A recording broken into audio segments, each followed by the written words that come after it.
বসন্ত উৎসবের কাউন্টডাউন শুরু হয়ে গেছে চণ্ডীতলা প্রকৃতি। এবছর আমাদের 18তম বর্ষ। 18তম বর্ষে আমাদের এই বসন্ত উৎসবের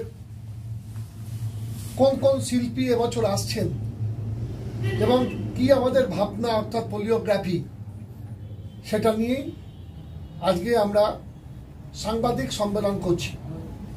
আমার পাশে এই উৎসব কমিটির সভাপতি শ্রদ্ধাভাজন জহর বন্দ্যোপাধ্যায় আছেন প্রকৃতির সম্পাদক প্রদীপ বোদক, আমি নিজে চেয়ারম্যান এই চণ্ডীতলা প্রকৃতির, এবং আমার সাথে আমাদের সহসভাপতি পূর্ণেন্দু ব্যানার্জি থেকে শ্যামল ব্যানার্জি, প্রায় প্রত্যেকেই এখানে আমাদের যারা কার্যকর্তা, জুনিয়র সিনিয়র পুরুষ মহিলা প্রত্যেকেই আমরা এখানে উপস্থিত হয়েছি।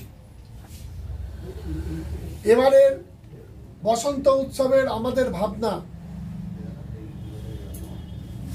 প্রবাদ প্রতিম শিল্পী জাকির হোসেন চলে গেছেন, তার স্মৃতির প্রতি শ্রদ্ধা জানিয়ে এবারে আমাদের মঞ্চ বাহ বাহ ওস্তাদ তাজ বলিয়ে তাজমহল, সেই তাজমহল আমরা ফুটিয়ে তুলব গড়লগাছা হাই স্কুল ময়দানে।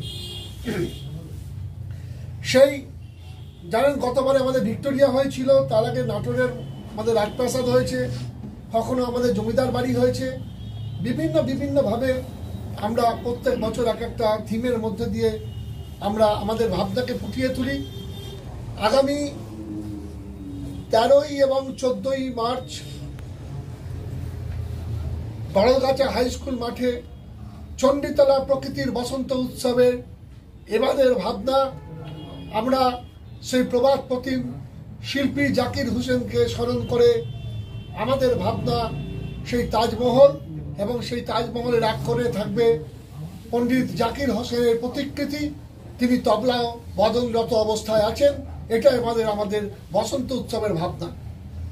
তার সাথে সাথে 13 তারিখে আমাদের কি ভাবনা আছে, 13 তারিখে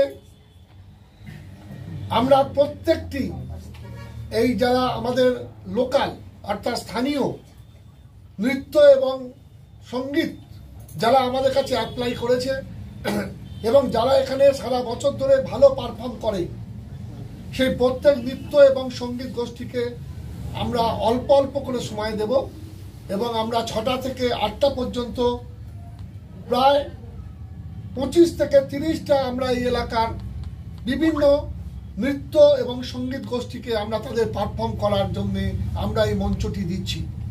আমরা চাই যে এলাকার প্রতিশ্রুতমান শিল্পীরা উঠে আসুক, তারা পারফরমেন্স দেখাক, এবং সেখানেও সাধারণ মানুষ জানতে পারুক, তাদের গার্জেনরাও দেখুক তারা এত সুন্দর মঞ্চে কিরম পারফর্ম করছে।